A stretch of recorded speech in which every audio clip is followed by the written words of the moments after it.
கர்நாடக அரசின் செயலுக்கு தனது கடும் எதிர்ப்பை இப்பேரவை தெரிவித்துக் கொள்கிறது.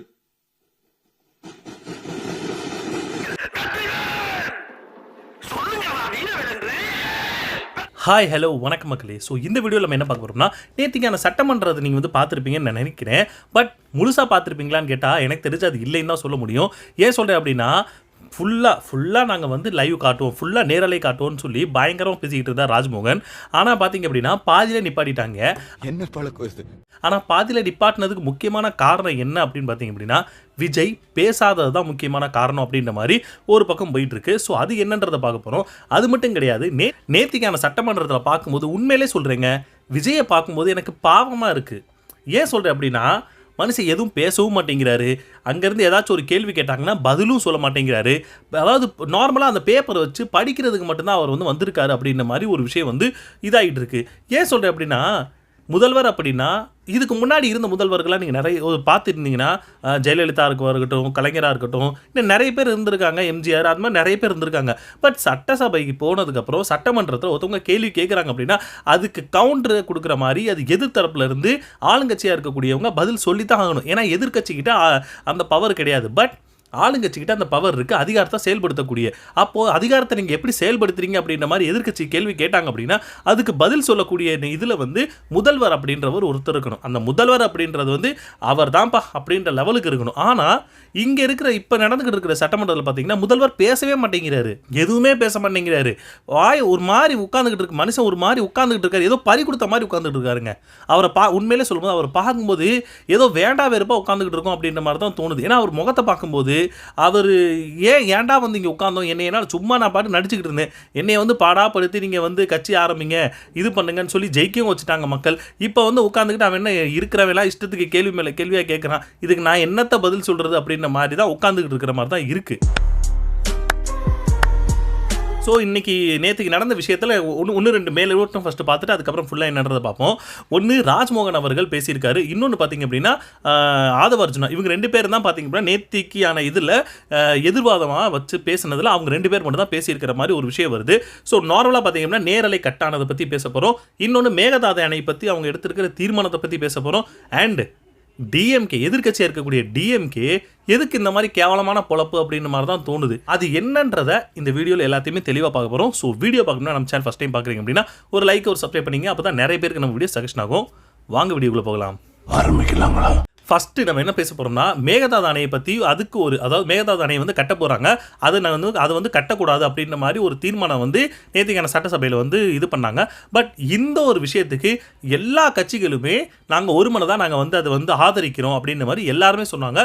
பட் எனக்கு அது ரொம்பவுமே பிடிச்சிருந்துச்சு, ரொம்ப சூப்பரான விஷயம். நேற்று நடந்த சட்டசபையில் இது ரொம்பவுமே வரவேற்க வேண்டிய விஷயம். ஏன்னா எல்லா கட்சிகளுமே ஒரு மனதாக நாங்கள் வந்து எல்லாருமே ஆதரிக்கிறோம், இந்த மாதிரி அவங்க வந்து கட்டக்கூடாதுன்னு நீங்கள் எடுத்துக்கூடிய முடிவுக்கு நாங்கள் ஆதரிக்கிறோம் அப்படின்ற மாதிரி ஒரு ஆதரவு நிலைப்பாடு எடுத்தது ரொம்ப நல்லா இருந்துச்சு. சூப்பர். இதுதான் ஒரு நல்ல ஒரு சட்டசபையை கொண்டு போறதுக்கான சரியான வழியா இருக்கும் நான் நினைக்கிறேன். கர்நாடக அரசின் இந்த முயற்சியை முறியடித்து தமிழக விவசாயிகள் நலனை பாதுகாத்திட தீர்மானத்தை நான் முன்மொழிகிறேன். தீர்மானத்தை முழுமனதாக ஆதரித்து அமைகின்றேன். அன்று முதலமைச்சர் அவர்கள் கொண்டு வந்த அரசின் தனி தீர்மானத்தை முழுமனதாக ஆதரித்து தீர்மானத்தை வரவேற்கிறேன் என்று கூறி அமர்கிறேன். தமிழ்நாடு அரசின் அனைத்து நடவடிக்கைகளுக்கும் வாய்ப்புக்கு நன்றி கூறி விடைபெறுகிறேன். மாண்புமிகு முதலமைச்சர் கொண்டு வந்த இந்த தீர்மானத்தை பாட்டாளி மக்கள் கட்சி முழுமனதாக வரவேற்று ஆதரவளித்தது. இந்த தீர்மானத்தை இந்திய கம்யூனிஸ்ட் கட்சியின் சார்பாக ஆதரித்து அமர்கிறேன். மார்க்சிஸ்ட் கம்யூனிஸ்ட் கட்சியுடைய சார்பிலே நான் ஆதரிக்கிறேன். நன்றி, வணக்கம். முதல்வர் அவர்களுக்கு முன்மொழிந்திருக்கக்கூடிய இந்த தீர்மானத்தை மனிதநேய ஜனநாயக கட்சியின் சார்பில் வழிமொழிந்து அமர்கிறேன். நன்றி. இந்த தீர்மானத்தை மறுமலர்ச்சி திராவிட முன்னேற்ற கழகத்தின் சார்பில் முழுமையாக வழிமொழிகிறேன். வணக்கம். இந்த விஷயத்தில் நாங்கள் அனைவரும் இந்த அரசுக்கு உறுதுணையாக இருப்போம் என்று சொல்லி விடைபெறுகின்றேன். நன்றி. திட்டவட்டமாக எங்களுடைய ஆதரவினை தெரிவித்து அமர்கிறேன். நன்றி, வணக்கம். மேகதாது ரொம்ப நன்றி. அடுத்து விஜயை பார்க்கும்போது எதுக்கு பாவமாக இருக்குது அப்படின்னு சொன்னேன் அப்படின்னா, உண்மையிலே சொல்கிறேங்க, இவருக்கு வந்து எனக்கு தெரிஞ்ச அரசியல் தெரியுதா இல்லையான்னு தெரியல. உண்மையிலே சொல்ல, ஏன்னா நார்மலாக எவ்வளோ வருஷம் அரசியல் இருக்கிறவங்களுக்கே ஒரு சில இடத்துல தடுமாற்றங்கள் வரலாம். ஆனால் அரசியலுக்கு முழுக்க புதுசு இவர் மட்டும் கிடையாது, நிறைய பேர் புதுசாக இருக்காங்க. குறிப்பாக ஆளுங்கட்சியில் எல்லாருமே மோஸ்ட்லி இப்போ புதுசு தான். கொஞ்சம் பேரை தவிர்த்து பார்த்தீங்க அப்படின்னா மற்ற எல்லாருமே புதுசு. குறிப்பாக முதல்வரே புதுசு தான். ஸோ இவர் என்ன பண்ணுறாருன்னா போய் உட்காந்துக்கிட்டே இருக்கார், அமைதியாக உட்காந்துருக்காரு. இவருக்கு அரசியல் என்னன்னு தெரியல, அங்கே நடக்கக்கூடிய பிரச்சனைகளை பற்றி ஒன்றும் தெரியல. ஸோ இதனால் எதிர்கட்சி வந்து கலாய்க்கிறாங்க, உண்மையில லிட்டரா கரைக்கணும். இது வந்து ரொம்பவே கண்டிக்க வேண்டிய விஷயம். அங்கே மற்றவங்க யாராக இருந்தாலும் அவங்களுக்கே தெரியும். இப்போ சப்போஸ் இப்போ வந்து நேற்று வந்து எடப்பாடி அவர்கள் பேசிக்கிட்டு இருந்தாருங்க, எடப்பாடி அவர்கள் நின்று பேசிக்கிட்டு இருக்காரு. பின்னாடி இருந்த அமைச்சர்களோ எம்எல்ஏலாம் பார்த்தீங்க அப்படின்னா யாரையோ ஒரு மாதிரி ரேகிங் பண்ணுற மாதிரி தான் பண்ணிக்கிட்டு இருந்தாங்க. பார்த்திங்க அப்படின்னா வாயை ஒரு மாதிரி அவர் வச்சிருக்காரு பாரு, ஊன்னு உட்காந்துக்கிட்டு இருக்காரு, அப்படி உட்காந்துருக்காருன்னு சரி ஒரு மாதிரி என்ன சொல்லுவோம், இப்போ நார்மலாக ஒரு சீனியர் காலேஜுக்கு வந்து சீனியர் இருக்காங்க, ஜூனியராக இப்போ வரக்கூடியவங்க பார்த்திங்க அப்படின்னா புதுசு, இப்போ ஃபஸ்ட் இயர் ஸ்டூடெண்ட்டு அப்படி வர்றவங்கள சீனியராக இருக்கக்கூடியவங்க வந்து ரேகிங் பண்ணுவானுங்க. அந்த மாதிரி லிட்டரலாக ரேகிங் தான் பண்ணிக்கிட்டு இருக்காங்க உள்ளே உட்காந்துக்கிட்டு.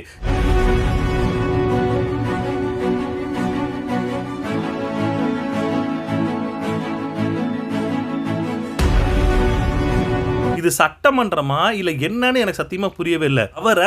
அவர் சரிப்பா அவர் அமைதியாக உட்காந்துருக்காரு. இப்போ எனக்கு தெரிஞ்ச அவங்க யாரை கலாய்ச்சாங்கன்றது வந்து தெளிவாக நமக்கு தெரியல. பட் எனக்கு தெரிஞ்ச அவர் பண்ணது விஷயத்தை பார்க்கும்போது மேபி எனக்கு தெரிஞ்சு முதல்வரை கலாய்ச்சாங்களா இல்லை வேற யாரை கலாய்ச்சாங்கன்றது எனக்கு சரியாக தெரியல. ஏன்னா அவர் கொண்டு வந்த அந்த கலாய்க்கும் போது பார்த்திங்க அப்படின்னா அவர் எந்த பக்கம் பார்த்துக்கிட்டு இருந்தாங்க அப்படின்னா எடப்பாடி அவர்கள் இந்த சைடு பார்த்துக்கிட்டு இருக்காரு, யார் சபாநாயகரை பார்த்துக்கிட்டு இருக்காரு.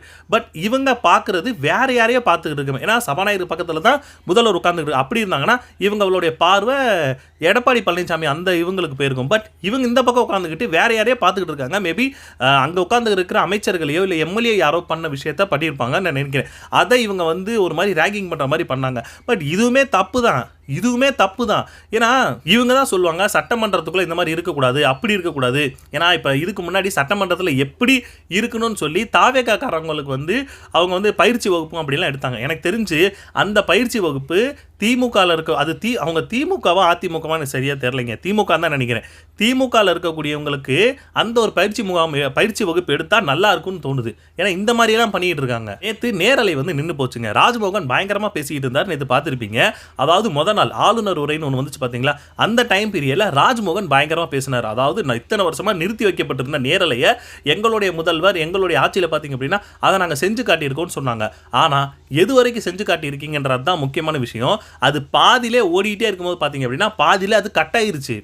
வாக்கை காப்பாற்றினார் முதல்வர் விஜய். 2-3 ஆண்டுகளாக இருட்டடிப்பு செய்யப்பட்ட சட்டமன்ற நேரலை மீண்டும் தொடங்கி இருக்கிறது. இனி சட்டமன்ற நேரலை தொடரும். இது ஜனநாயகத்திற்கு மிகப்பெரிய ஒரு எடுத்துக்காட்டு. ஆளுநர் பேரவைக்கு நன்றி தெரிவிக்கும் தீர்மானத்தை முன்மொழிதல் மாண்புமிகு பேரவை துணைத் தலைவர் திரு மு ரவிசங்கர் அவர்கள்.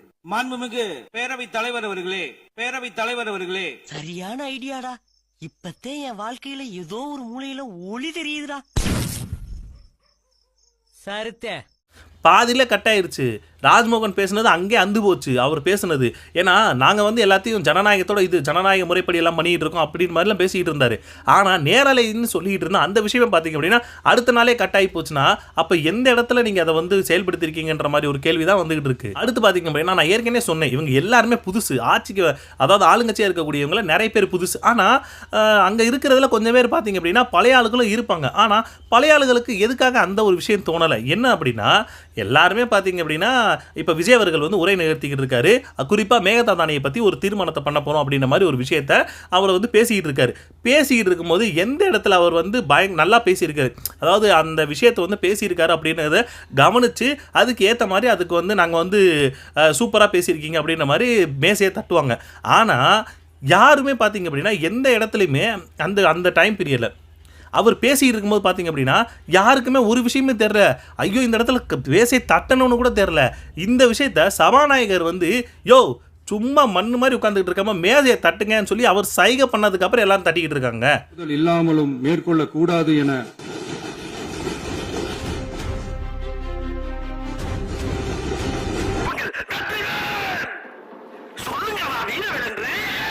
இப்படி தான் இருக்குது ஆளுங்கட்சியோட நிலைமை. நான் ஏற்கனவே சொன்ன மாதிரி தான் விஜய் வந்து யாரோ ஒருத்தர் சொன்னது பேரில் நீங்கள் வந்து முதலமைச்சர் ஆனால் சூப்பர் சார் அப்படி இப்படின்னு சொல்லி அவரை வந்து என்ன சொல்லுது வம்படியாக கொண்டாந்து உட்கார வச்ச மாதிரி தான் இருக்குது. எனக்கு அவரை பார்க்கும்போது எந்த மாதிரி இருக்குன்னா நான் சொல்கிறேன் உங்களுக்கு, 23ஆம் புலிகேசி நீங்கள் படம் பார்த்துருப்பீங்க. அவர் வந்து 23ஆம் புலிகேசின்ற மாதிரி நான் சொல்ல வரல, அந்த படத்தில் வரக்கூடிய ஒரு சீனை மட்டும் நான் உங்களுக்கு வந்து எக்ஸ்பிளைன் பண்ணேன். அதில் அந்த யார் ராஜா வந்து ஃபஸ்ட்டு ஒரு ராஜா இருப்பார், அந்த ராஜாக்கு 2 குழந்தைங்க பிறக்கும். அதில் ஒன்று வந்து அண்ணனாக இருப்பார், இன்னொன்று வந்து தம்பியாக இருப்பார். உத்தரமபுத்திரன் ஒருத்தர் இருப்பார், இன்னொருத்தர் வந்து புலிகேசின்ற மாதிரி இருப்பார். அப்போது புலிகேசி ஸ்டார்டிங் சின்ன குழந்தையாக இருக்கும்போது அவர் வந்து வாள் எடுத்து சண்டை போட்டுட்டு இருப்பார்.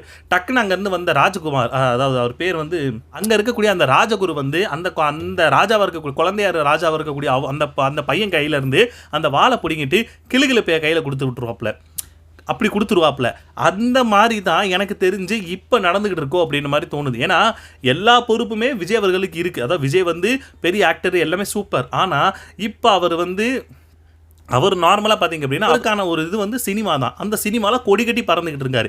இப்போ டக்குன்னு அந்த சினிமாவை பிடிங்கிட்டு இவங்க கையில் ஆட்சியை கொடுக்குறோன்ற பேரில் அந்த கிளுகிழப்பைய கையில் கொடுத்துருக்காங்க அப்படின்ற மாதிரி தான் தோணுது. ஏன்னா நார்மலாக யோசிச்சு பாருங்களேன், நேற்றுக்கான சட்டமன்றத்தில் விஜய் அவர்கள் பேசலை, பக்கத்தில் இருந்த ராஜ்மோகன் பேசுகிறாரு, அப்புறம் ராதவர்ஜனா பேசுகிறாரு, நிர்மல்குமார் பேசுகிறாரு. ஆனால் விஜய் அவர்கள் மட்டும் பேசவே இல்லை. அடுத்து எதுக்காக அந்த நேரில் நிப்பாட்டினாங்க அப்படின்ற மாதிரி ஒரு விஷயம் போணுச்சு. அதுக்கு முக்கியமான காரணம் என்ன அப்படின்னு பார்த்தீங்க அப்படின்னா, ஒன்று அதாவது அங்கே இருந்த பெண்கள் குறித்த அந்த விஷயத்துக்காக திமுகல இருந்து ஒரு பேச்சு எடுத்து பெண்கள் பாதுகாப்பு வந்து ரொம்ப இதாக இருக்கு. எதை பற்றியுமே பார்த்தீங்க அப்படின்னா முதல்வர் வந்து வாயை திறக்க மாட்டேங்கிறாரு, முதல்ல அவர் வாயை திறந்து பேச சொல்லுங்க அப்படின்ற மாதிரி ஒரு விஷயம் போனதாகவும் அப்படி சொல்லும்போது அங்கிட்டு இருந்து ஆதவர்ஜன் என்ன சொல்லியிருக்காருன்னா, ஃபர்ஸ்ட் என்ன சொன்னார் தெரியல, பட் 2வது இடத்துல அதாவது எங்க தலைவர் வந்து பேசுங்கன்னு சொல்லிட்டு இருக்கீங்க, ஆனால் ஒரு 5 நிமிஷம் தான் குளத்தூர்ல வந்து பேசினாரு.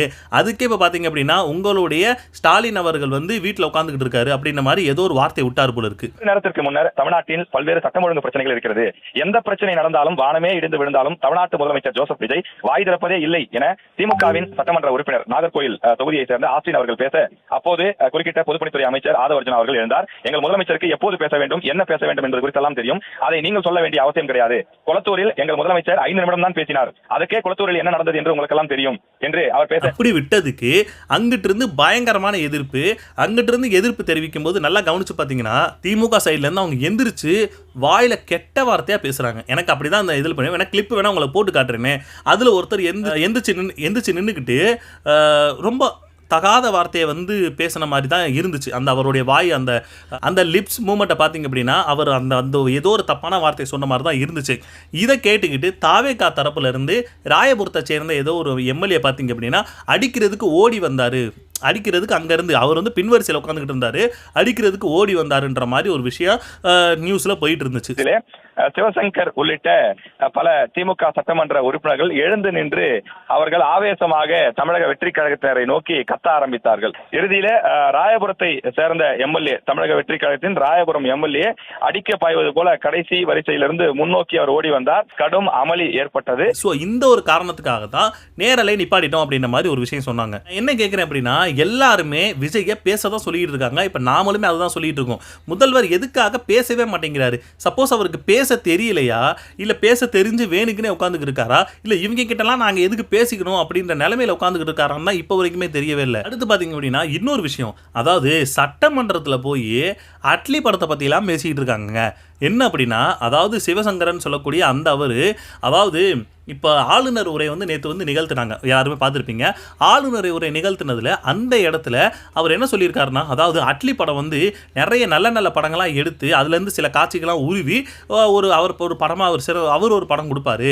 ஸோ அதே மாதிரி தான் நேற்றுக்கான ஆளுநர் உரை பார்த்திங்க அப்படின்னா எல்லா அதாவது திமுக நல்ல விஷயங்களுமே அல்ல அங்கிட்டிருந்து இங்கிட்டிருந்து எல்லாத்தையும் எடுத்து மொத்தமாக நீங்கள் கொண்டு போய் ஆளுநர் உரையாக கொடுத்துருக்கீங்க அப்படின்ற மாதிரி ஒரு விஷயத்த சொன்னார். முதலமைச்சருக்கு மிக மனதுக்கு நெருக்கமான இயக்குனர் அட்லி அவர் எடுக்கிற படம் பூரா பார்த்தீங்கன்னா பல சிறந்த திரைப்படங்களில் இருக்கிற காட்சிகளை எடுத்து போட்டு ஹிட் கொடுப்பார். ஒரு ட்ரெய்லர் ஹிட் அடிக்கணும்னா அதில் ரொம்ப இதுக்கு ராஜ்மோகன் ஒரு விஷயம் என்ன சொன்னார் அப்படின்னா, ஏங்க அவரே சினிமா விட்டு இப்போ சட்டம் அதாவது அரசியல் அப்படின்ற ஒரு விஷயத்துக்குள்ளே வந்துட்டார். ஆனால் அரசியலுக்குள்ளே எப்பயுமே இருக்கக்கூடிய நீங்களே இப்போ எதுக்கு சம்மந்தமே இல்லாமல் அட்லியையும் சினிமாவை பற்றி நீங்கள் எதுக்கு இழுத்துக்கிட்டு இருக்கீங்கன்னு சொல்லி ராஜ்மோகன் இந்த இடத்துல பதில் கொடுத்துருக்காப்புல. தமிழ் திரையுலகில் இருந்து திரைப்படங்களை விடுத்து மக்கள் படிக்காக அரசியலுக்கு வந்து விட்டார். ஆனால் அரசியலிலே இருந்த அண்ணன் சிவசங்கரன் அவர்கள் எடிட்டிங் என்கிறார், ட்ரெய்லர் என்கிறார். அட்லியை குறித்து பேசிய போதெல்லாம் எனக்கு ஆச்சரியமாகவும். அடுத்து பார்த்தீங்க அப்படின்னா, இந்த மேகதாது அணையை பற்றி நீங்கள் எல்லாரும் பார்த்துருப்பீங்க. எனக்கு தெரிஞ்சு நேற்று பேசுனதில் ரொம்ப நல்லா பேசுனது யார் பார்த்தீங்கன்னா, எனக்கு தெரிஞ்சு பிரேமலதா அவர்கள் நல்லாவே பேசியிருந்தாங்க. என்ன அப்படின்னா, பிரேமலதா எனக்கு தெரிஞ்சு அவங்க கையில் பேப்பர் அந்த அளவுக்கு பார்த்து பேசுனாங்களான்றது கூட தெரில. அதாவது மைண்டுக்குள்ளே என்ன இருக்கோ அது மனசுக்குள்ளே என்ன இருக்கோ அது பயங்கரமாக பேசினாங்க. காவிரி வந்து நமக்கு எதுக்கு தேவை, காவிரி வந்து நம்ம வந்து ஒரு தாய் மாதிரி பார்த்துக்கிட்டு இருக்கோம். இப்போ நம்ம உள்ளே வந்த சட்டமன்றத்துக்குள்ளே வந்ததுக்குமே பார்த்தீங்க அப்படின்னா நமக்கு என்ன கொடுக்குறாங்க, தண்ணி தான் கொடுக்குறாங்க. அப்போ அந்த தண்ணியை எந்த அளவுக்கு ஒரு முக்கியமான ஒன்று, அப்போ அந்த தண்ணியை நம்ம வாங்க வேண்டியது நம்மளுடைய இது. அது மட்டும் கிடையாது, அவங்க இவ்வளோ வருஷமாக அவங்க வந்து தண்ணி தர்றோம்னு சொல்லி நம்மளை ஏமாற்றிக்கிட்டு தான் இருக்காங்க. நமக்கு உடனடி சரியான நிரந்தரமான தீர்வு வேணும் அப்படின்ற மாதிரி பயங்கரமான ஒரு ஸ்பீச் கொடுத்தாங்க. உண்மையிலே சொல்கிறேன், அவங்க பேசின அந்த ஒரு ஸ்பீச் வேற லெவலில் இருந்துச்சுங்க. மேபி நீங்கள் பார்க்கணும்னு நினச்சிங்கன்னா நான் உங்களுக்கு அந்த கிளிப்பை ஆட் பண்ணுறேன். நல்லாவே பேசியிருந்தாங்க. நம்ம போய் பக்கத்து ஸ்டேட்டுக்கிட்டே தண்ணி கொடுங்க, டேம் கட்டாதீங்க கேட்டுக்கிட்டே தான் இருக்கும், எதுவுமே நடக்கல. இது வந்து முக்கியமான சட்டமன்றம். இங்க வந்தவொன்னு எல்லாருக்கும் என்ன கொடுக்குறாங்க, தண்ணி தான் கொடுக்குறாங்க. அப்போ ஒவ்வொரு மனிதருக்கும் தண்ணி தான் முக்கியம். இன்னைக்கு காவேரி தாயின்னு தான் நம்ம சொல்றோம். ஒரு தாயின் ஒரு குழந்தைக்கும் எப்படி தாய்ப்பால் இன்றியமையாதோ அது பாருங்க, அத்தனை பேரும், அது விவசாயிகளா இருக்கட்டும், குடிமக்களாக இருக்கட்டும், இங்கு மிக முக்கியமானது குடிதண்ணீர். நீரின்றி அமையாது இவ்வுலகு. அதனால முதல்வர் அவர்களே, உங்களை நான் கேட்டுக்கிறது, மற்றவங்களாம் பார்த்தீங்கன்னா பேப்பர் பார்த்து பேசிக்கிட்டு இருந்தாங்க. மனசில் உள்ளதை பேசணுன்ற மாதிரி சொல்லுவாங்களே, அதில் நேற்றுக்கு பார்த்தீங்க அப்படின்னா பிரேமலதா அவர்கள் வேற லெவலில் செஞ்சு விட்டாங்க. அதுக்கப்புறம் வெளியே வந்ததுக்கப்புறம் பார்த்தீங்க அப்படின்னா பிரேமலதா அவர்கள், எனக்கு தெரிஞ்சு இந்த விஷயம் வந்து அவங்க எந்த விஷயத்த சொல்கிறாங்க அப்படின்னா, அந்த நேரில் நிப்பாட்டினாங்க பார்த்தீங்களா, ஒரு சண்டை வந்துச்சுன்னு சொல்லி. ஸோ அந்த டைம் பீரியடில் பார்த்தீங்க அப்படின்னா இந்த விஷயம் நடந்திருக்கிற மாதிரி அவங்க சொல்கிறாங்க. என்ன அப்படின்னா, அதாவது சட்டமன்றம் வந்து சட்டமன்றம் மாதிரி நடக்கவே இல்லை, தனி மனித துதிப்பாடல் அப்படின்ற மாதிரி தான் நடந்துகிட்டு இருக்குன்ற மாதிரி பிரேமலதா அவர்கள் ஒரு விஷயம் சொன்னாங்க. பேசுறது எல்லாருமே நம்ம பார்த்தா ஒரு தனி கட்சியினுடைய துதிப்பாடலும் தனி தலைவர்களை பற்றி துதிப்பாடல்களும் தான் அங்க அதிகமா இருக்கு. இது எந்த விஷயத்துக்காக நான் சொல்கிறேன் அப்படின்னா, 2-3 விஷயத்தை நான் சொல்கிறேன்னு. ஒன்று, ஆதவர்ஜுனா பேசுனது, அதாவது எங்கள் தலைவர் வந்து 5 நிமிஷம் பேசுனதுலே அப்படின்ற மாதிரி ஒரு வார்த்தையை விட்டார். இன்னொரு விஷயம் பார்த்தீங்க அப்படின்னா, அடுத்து அந்த இடத்துல ராஜ்மோகன் ஒரு விஷயம் சொல்லியிருப்பார். என்ன அப்படின்னா, எங்களுடைய, அதாவது நீங்கள் பேசுனதுக்கு எங்களுக்கு உங்களை மாதிரி பேச தெரியாமலாம் கிடையாது, எங்களுடைய வெற்றி தலைவரோட கடைக்கண் பார்வையே போதும், அதுக்காக தான் நாங்கள் காத்துக்கிட்டு இருக்கோம் அப்படின்ற மாதிரி ஒரு விஷயம் சொல்லியிருந்தாரு. இந்த பக்கம் பேச தெரியாமல் இல்லை, வெற்றி தலைவரின் கடைக்கண் பார்வைக்காக கட்டுப்பட்டு ஒழுக்கத்தோடு, இதுவரை ஒழுக்கத்தோடு எனக்கு தெரிஞ்சு அவருடைய பார்வைக்காகலாம் நீங்கள் வெயிட் பண்ணிக்கிட்டு இருக்க வேணாம், அவரையே முதல்ல பேச சொல்லுங்கள். ஏன்னா இவங்க இந்த நார்மலாக சட்டமன்றம்னா ஒருத்தவங்க கேள்வி கேட்க தான் செய்வாங்க, ஒருத்தவங்க பதில் சொல்ல தான் செய்வாங்க. ஸோ இந்த இடத்துல ராஜ்மோகனுமே அதான் சொல்கிறாரு, எங்களுடைய வெற்றி தலைவரோட அந்த ஒரு கடைக்கண் பார்வையே போதும் அப்படின்ற மாதிரி ஒரு விஷயம் சொன்னாங்கல்ல. அது எல்லாமே இந்த ரெண்டே நமக்கு வந்து இந்த அளவுக்கு கிடைச்சிருக்கு. இதுக்கப்புறம் இதுக்கு இடையில என்னென்னலாம் பேசியிருக்காங்கன்றதும் நமக்கு தெரியல. ஸோ இந்த மாதிரி நிறைய விஷயங்களை வச்சுக்கிட்டு தான் பிரேமலதா, அதாவது ஒரு தனி மனித துதிப்பாடல் மாதிரி தான் சட்டமன்றம் ஓடிக்கிட்டு இருக்குன்ற மாதிரி ஒரு விஷயத்த சொல்லியிருக்காங்க. அடுத்து சிவசங்கரன் வந்து இன்னொரு விஷயமே சொன்னார். இதுக்கு நிர்மல்குமார் தான் பதிலளிச்சாரு. சிவசங்கரன் என்ன சொல்லியிருக்க அப்படின்னா, உங்களுக்கும் எங்களுக்கும் வாக்கு சதவீதத்தில் அந்த அளவுக்கு ஒரு மாற்றம் கிடையாது அப்படின்ற மாதிரி ஒரு விஷயம் சொன்னாங்க. இதுக்கு நிர்மல்குமார் என்ன சொன்னார் அப்படின்னா, அதாவது நாங்கள் தனிச்சு போட்டியிட்டதுக்கு அப்புறம் அந்த கிடைச்ச வாக்குகளும் நீங்க எத்தனையோ கட்சிகளோட கூட்டு சேர்த்து கிடைச்ச வாக்குகளும் 2 ஒண்ணா அப்படின்ற மாதிரி நிர்மல்குமார் கேட்டிருந்தாரு. உங்களுக்கும் எங்களுக்குமான வாக்கு வித்தியாசம் 17 லட்சம் தான். வெற்றி கழகம் தனித்து நின்று வாக்குகளையும் திராவிட முன்னேற்ற கழகம் கட்சி கூட்டணிகள் உடன் ஓகே, இது ஓகே தான். ஆனா நமக்கு இன்னொரு கேள்வி என்ன வருது அப்படின்னா, நீங்க தனித்து வந்து போட்டிட்டீங்க, ஓகே, ஆனால் அதாவது அந்த ஒரு மெஜாரிட்டியை வந்து உங்களால் காட்டவே முடியல.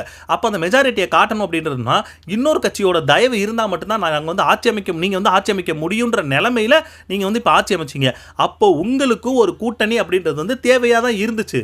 அப்போ உங்களுக்குமே அந்த கூட்டணி இருந்துச்சு. அப்போ ஒரு கூட்டணியை பற்றி நீங்கள் பேசுகிறது எப்படி சரின்னு தான் எனக்கு தெரியவே இல்லை. இன்னொருத்தவங்க கூட்டணியை வச்சு நீங்கள் பேசியிருக்கீங்க. ஸோ இந்த இடத்துல தான் சிவசங்கரனும் இன்னும் என்ன கேட்டார் அப்படின்னா, அதாவது ஓகே, நாங்கள் வந்து கூட்டணி வச்சு நாங்கள் வந்து இந்த அளவுக்கு வந்தோம் அப்படின்ற மாதிரி சொல்கிறது ஓகே, நாங்கள் அக்செப்ட் பண்ணுறோம். ஆனால் நீங்கள் அடுத்த தேர்தலையும் எந்த கட்சிகளுடையும் கூட்டணி இல்லைன்னு உங்களால் நிற்க முடியுமான்னு சொல்லி ஒரு கேள்வி கேட்டார். எங்களுக்குமே அந்த ஒரு தான். ஏன்னா நீங்கள் வேணான்னு சொல்லி பத்தி விடவும் முடியாது. ஏன்னா பத்தி விட்டீங்கன்னா ஆட்சி கவிழ்ந்து போயிடும். அப்போது அவங்களா போனாதான் உண்டு. அப்போது நீங்கள் உங்களுக்கு தேவை அப்படின்னா நீங்கள் கூட்டணியை வச்சுக்கிறீங்க. அப்போ தேவை இப்போ இங்கே வரும்போது சட்டமன்றம்னு வரும்போது அந்த கூட்டணியை பார்த்தீங்க அப்படின்னா வேற மாதிரி ஒரு வார்த்தையில் பேசிக்கிட்டு இருக்கீங்க.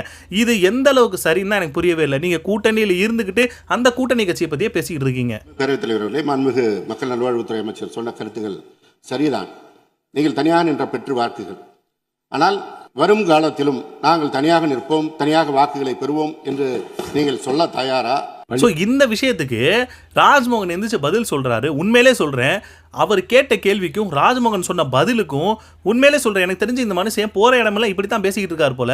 அவங்க கேட்குற கேள்விக்கு சம்மந்தமே இல்லாமல் ஏதாவது ஒன்று சொல்லி விட்டு அது நமக்கு புரிஞ்சும் புரியாத மாதிரி ஆகி போயிருது. நம்ம கமல்ஹாசன் சார் பேசுவார்ல, அந்த மாதிரி தான் பண்ணி விட்டுருக்காப்புல இவர். மாண்புமிகு பேரவைத் தலைவர் அவர்களே, எந்த ஒரு கட்சியும் தமிழ்நாடு வரலாற்றில் ஆட்சியிலும் பங்கு அதிகாரத்திலும் பங்கு என்று சொன்னதை செய்ததில்லை. முதல் மாநாட்டில் சொன்னதை இந்த நேரத்தில் செய்து காட்டிக் கொண்டிருக்கிறோம். அதே போல மக்கள் வழங்கிய தீர்ப்பை எப்போதும் யாரும் எந்த காரணத்திற்காகவும் சிறுமைப்படுத்தி பேசக்கூடாது. தனி ஒரு கட்சியாக இந்த சட்டமன்றத்திலே மற்ற தோழமை கட்சிகளை விட, மற்ற அரசியல் கட்சிகளை விட மிக மிக பெரிய வாக்கை மக்கள் வாரி வழங்கி தமிழக வெற்றி கழகம் இன்றைய தினம் ஆட்சி அமைத்திருக்கிறது. எனவே எங்களுக்கு எதிராக பேசுவதாக நினைத்து தமிழ்நாட்டு மக்களுக்கு எதிராக யாரும் பேசுவதை பேரவைத் தலைவர் அனுமதிக்க கூடாது என்பதை நேரத்தில் நான் சுட்டிக்காட்டுகிறேன். அடுத்து இன்னொரு விஷயம், தாவேகா பண்றது ரொம்ப கேவலமான ஒரு வேலையா இருக்கு. என்ன அப்படின்னா, குழந்தைங்க கிட்ட விஜய் அவர்களோட போட்டோ கொடுத்து விஜய் மாமா வாழ்க, விஜய் மாமா வாழ்ங்கன்னு சொல்ல வச்சுக்கிட்டு இருக்காங்க. விஜய் மாமா, விஜய் மாமா, தமிழக முதலமைச்சர் விஜய் மாமா. இது எந்த அளவுக்கு, இது யாரா நீங்களா? விஜய் அவர்களை ப்ரொமோட் எதுக்காக இந்த அளவுக்கு பண்ணிக்கிட்டு இருக்கீங்க? அதுவும் ஸ்கூலில் போய் விஜய் அவர்களோட ஃபோட்டோ கொடுத்து விஜய மாமா வாழ்க வாழ்கன்னு. அது மட்டும் கிடையாது, முதல்வர் விஜயோட ஃபோட்டோ எடுத்து அங்கே இருக்கக்கூடிய தலைவர்கள், இப்படி தலைவர்கள் நிறைய சாதிச்ச தலைவர்களுக்கு நடுவில் அந்த ஃபோட்டோ வைக்கணுன்ற மாதிரி ஒரு விஷயம் போயிட்டு இருக்கு. பெரிய பெரிய தலைவர்களாக இருக்கிறது நம்ம அங்கிள், மாமா, இது எங்கே போய் முடிக்க போகிறாங்கன்னு சத்தியமாக தெரியவே இல்லை. ஏன்னா முதல்வர் தான், இல்லைன்னு நான் சொல்லவே இல்லை. ஆனால் எந்த இடத்துல வைக்கணுமோ அந்த இடத்துல வைங்க.